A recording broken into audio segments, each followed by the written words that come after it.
Good evening, everyone. Thanks for coming over to Wilson's Handmade Creations. Today I'm going to do a tutorial on how I did my Christmas Eve boxes for my babies.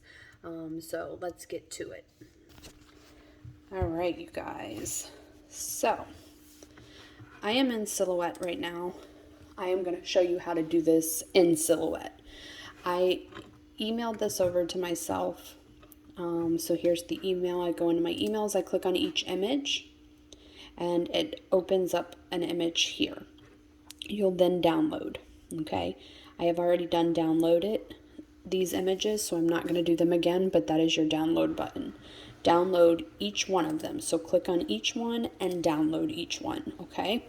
And then, if you do not have it, download Silhouette real quick for this project. It's easier than Cricut, and then you can get rid of it if you don't like it.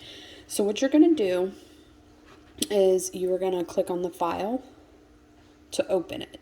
This is a file. You can click on it and it'll open images, or you can go to file and then open, whichever you prefer. I prefer using this. So you're going to click on this. You're going to download your image. It's going to bring it in.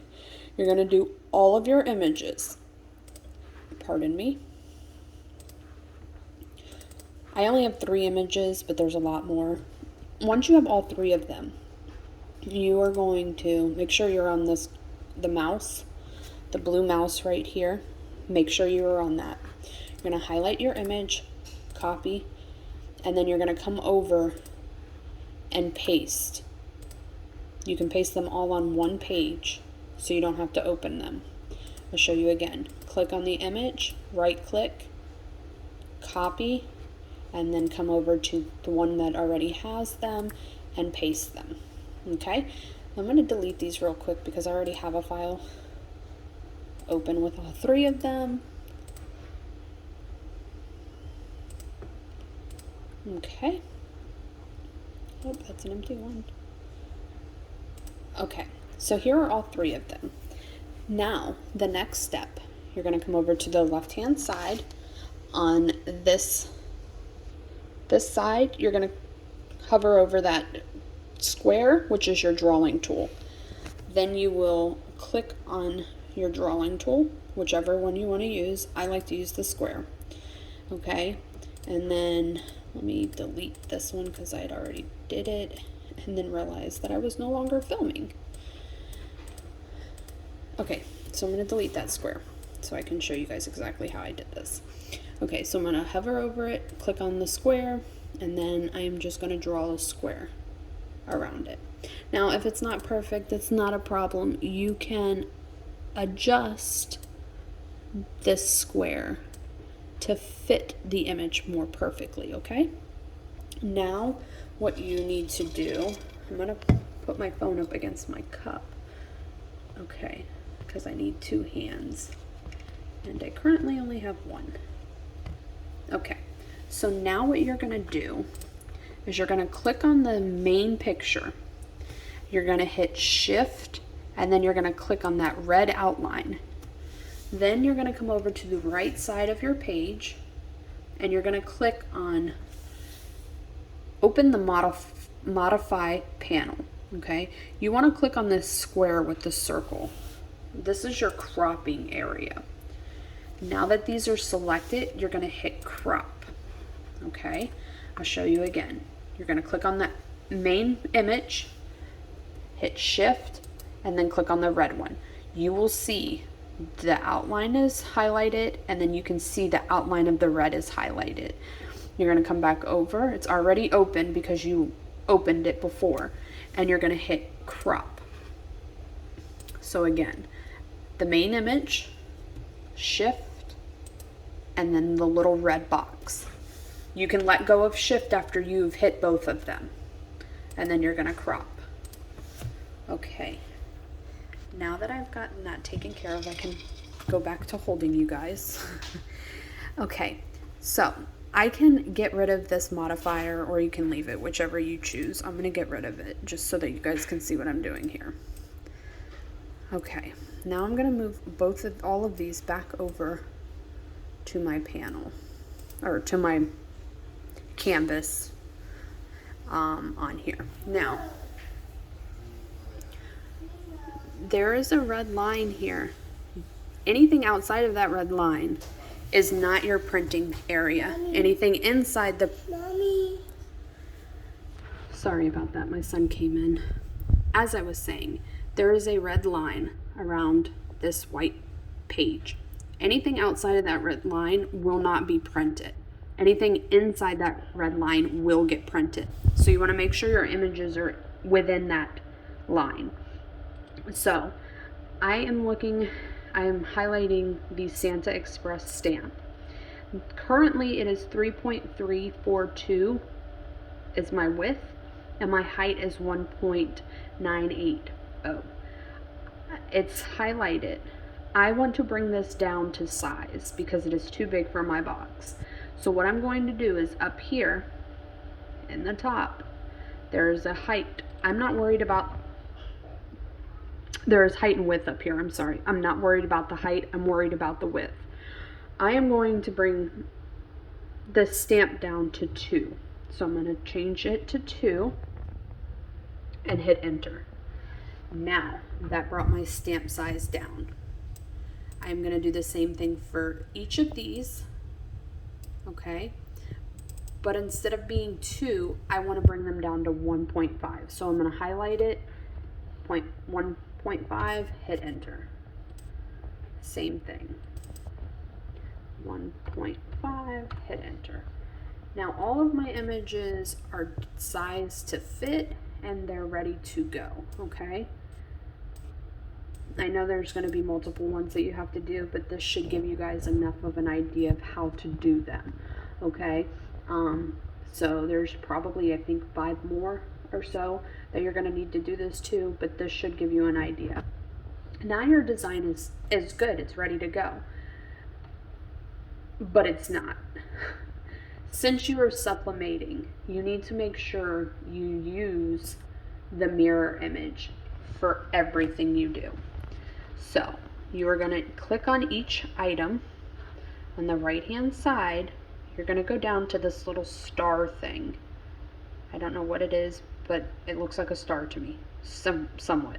You're going to click on that, and then you're going to see the mirror area. Okay, I like to mirror to the left. You can mirror to the right, whichever you prefer, but make sure your image is clicked on. Okay, so I'm going to mirror to the left. I'm going to click on all of them, mirror to the left, mirror to the left. Bring it down, bring it down, bring it down. Okay, now if you're smart, unlike me, I do things weird. You'll mirror it and then highlight the old one and delete it, okay? So now that I have them all mirrored, I'm going to delete them all. So they are all mirrored and ready to go, okay? Now what you're going to do is you're going to come over to the print section. You're going to hit send to printer, and then it's going to show you the images up close. You're going to hit print.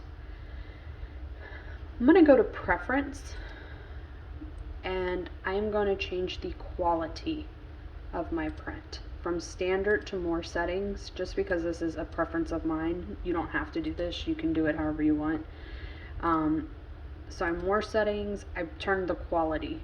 I want more quality. I don't care about the speed. And then hit OK, and then hit print. We're going to wait a moment while it prints for us.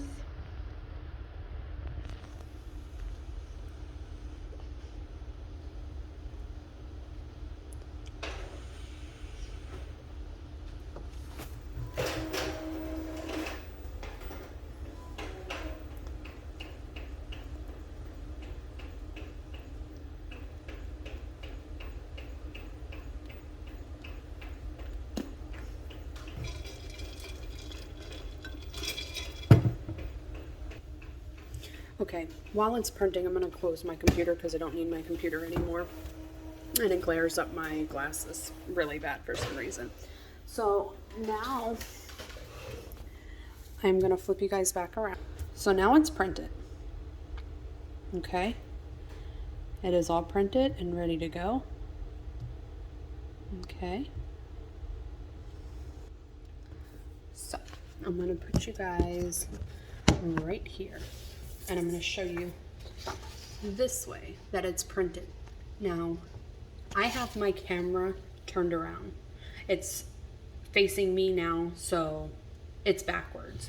So now when you guys see it, it's correct. The way I had it the other way, it was showing it still backwards. That's why I decided to turn you guys around. So now that that's done, it's simple from here, really simple. You're just gonna cut out your images.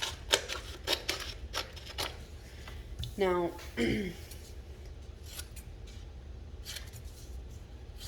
I did my stamp two inches wide, okay? That's because of my box size. If you guys are doing a bigger box, then you could possibly go bigger, okay? If you're doing a smaller box, you might have to go smaller. Now, the best way I could suggest you guys making them the right size, I guess, would be to upload all of your images after you measure your box. Measure your box first, upload all of your images, go through the process that we just went through, and then whatever your box size is, use that whole screen. Let me turn back and show you real quick.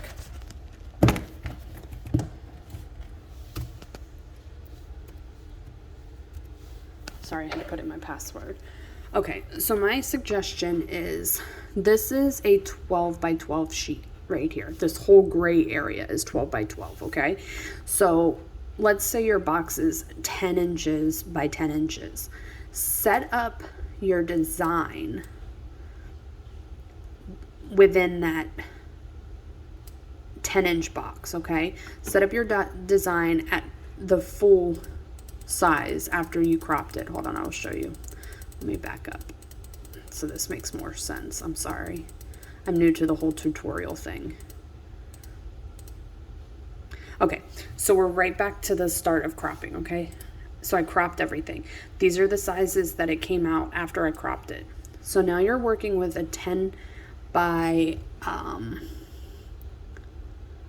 let's do 10 by 11 so that I know where the 11 marker is. So I'm going to put my image here. I'm going to put an image down here at the bottom and another image down here in the right hand side. So this is the size of my box, okay? Top to bottom, okay? So top to bottom, this would be how big my box is. So set it up, put all of your images in here. Set it up to where it is. And then once you have everything set to where you want it, right or left click the whole thing. It's gonna lock all of these into that one size. And then what you're gonna wanna do is bring it down to fit this box, this white box, so that it'll print. Okay? Now it may make your images a little smaller than they should be, but it'll be okay. Once they're all within this white, don't forget to mirror them, okay? And then delete them. So now that I hopefully explained that to you guys a little bit, what you're gonna do is just cut them out. That's it. My suggestion though is to cut as close to the image as you possibly can without cutting the image. And I'll show you why. I don't have anything to sublimate, but I'll put it on my desk and kind of show you what I'm talking about here, okay?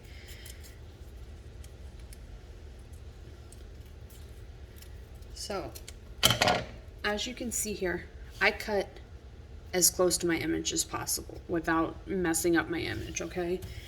I'm gonna do one more.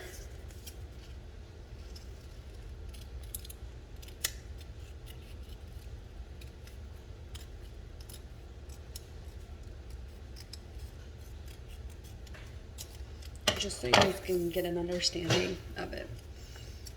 And so here's my second one. Now, not that these two side by side, because on my box they didn't, but when you're taping so that you don't have to make, excuse me, so many trips to your iron. You want to tape down as much of it as you can per iron visit, okay? So if you put your stamp on and then you do the Santa Claus and the reindeer sled, you want to be able to not overlap them so that you don't cut off any of the pictures, if that makes any sense. So if you cut as close to the image as you possibly can, that gives you more of an idea where you can place things on your box. So cut as close to the image as you possibly can for that reason. And then I don't have anything to sublimate on. I'm sorry. So what I'm going to do is just use this piece of paper and hopefully give you guys an idea. So this is my box, let's say. And then what I'm going to do is just put my image down on my box, okay? And then you need to get your heat tape, okay? This holds your image down as close to your sublimating item as possible. And it helps to keep it in place so that you don't accidentally pull it up, okay?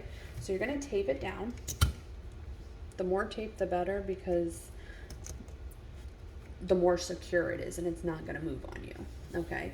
So that's what you're going to do. You're just going to tape it wherever you want to put it, okay? And then you'll take it over to your iron and you'll press it. I do not have a clamshell iron. I just have a regular press iron. When I pressed mine, it was not a sublimated box. It was just a random cardboard box that I got from Michael's that was white. I pressed it, my heat was 392, and I pressed it for 50 minutes each time. And when I say each time, I mean for each set of images that I was doing. So, for instance, this is my box. So at first, I did the reindeer and Santa's sled, and I did the word Christmas, and then down at the bottom, if undeliverable, I did those 3 items first. So I taped them down, I went over to my iron, I pressed them at 392 for 50 seconds. After that was done, I came over, I removed the tape and the paper, and I had that image.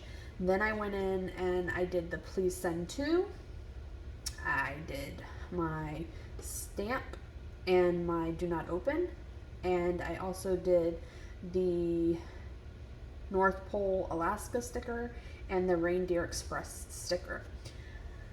So I went back over to my iron. I ironed this first, which my iron was big enough to cover these 2 and the please deliver to. So I did those 3 in a second one, and then I did these 2 next. And then after, came back, ripped those off, had the image, came back and added the baby's names, and then went back over to the printer or the iron and ironed it on again. So this took me 3 or 4 goes, but if you're able to add more on, go for it, okay? If I was thinking, which I wasn't at the time, I could have done this do not open, the Santa sled and reindeer, the Santa sticker, Christmas, this. I could have done all of it minus the names. I suggest doing the names separately. So if you want to put all the other images on, because you cut close enough to them that you can fit them all on there confidently and not lose anything, go for it. But I suggest doing the names last, only because, and separately, only because you don't want to mess up their names. It's okay if you accidentally mess up on one of these, but you don't want to mess up their names. So do the names last by themselves so you know you're not going to mess them up. On this cardboard box, be careful when ripping off your tape, because there is a slight chance that you can rip it. So slowly pull it off. And then this is the box. And so my idea is to stuff some jammies in it, a Christmas movie, a bag of popcorn, and maybe a little candy sweetness, and let them open it the morning before Christmas, and then they have a movie to watch and some candy and popcorn, and then they have some new PJs to wear the night before Santa comes. So that's that. It's fairly simple to do. If you guys have any questions, feel free to send me a message on Facebook at Wilson's Handmade Creations, or you can send me an email at TiffanyWilson2012 at Yahoo. I hope this tutorial helps you guys out, and thanks for watching. Have a good one. Bye.